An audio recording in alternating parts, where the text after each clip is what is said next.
Ave Maria, welcome back to No Apologies. As we continue today on our fourth step, we're going to begin to take a look at the ways in which Jesus Christ proved that his claim to be God was true. And we want to see this from 3 points. Jesus Christ proved himself to be God, first by his personal character, second by his wondrous works, and then third by his prophecies. And today we're going to begin to take a look at his personal character, but specifically looking at his innocence and at his virtues. Jesus Christ, in his perfect innocence, his sinlessness, and in his practice of virtues, is the crowning glory of the human race. The world has never lacked its giants of virtues or its heroes or heroines, but Jesus Christ surpasses them all, and even surpasses their ideals. As one writer puts it, he not only surpasses the achievements of other men, he surpasses their finest thoughts of what is achievable. His friends declare that he is unspotted, unblemished, undefiled, the just, the one in whom there is no sin. And even his enemies are forced to confess his sinlessness and his innocence. Judas, who betrayed him, later said that he was innocent.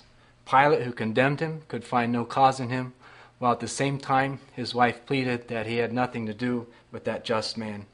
The Pharisees, who watched his every move and listened eagerly for a careless word, in the end could only bring forth one charge that was true, that he claimed to be God.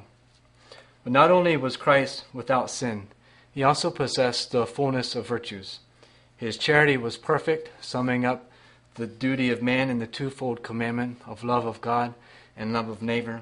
His zeal for God's honor was boundless. His desire and his eagerness for the fulfillment of God's will stretched even to the darkest hours of his agony.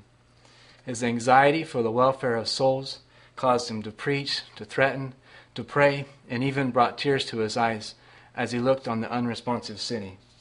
His quickness to forgive sins, his obedience to his mother, to his guardian, his mercy to the poor and the sinful, his kindness to the sick, to the lame, and to the possessed, his unswerving justice, his hatred of sin combined with his deep love of the sinner. All of these prove and point out that Jesus Christ is the greatest moral character that the world has ever known. And we admit that just the fact that Christ was the model of innocence and virtue is not in and of itself a proof that he is God. But it is a proof that he's not a liar. It is a proof that Christ could not have lied when he claimed to be God. And so that leaves us with only two options. Either he was mad or he was simply telling the truth. No one can seriously contend that he was mad.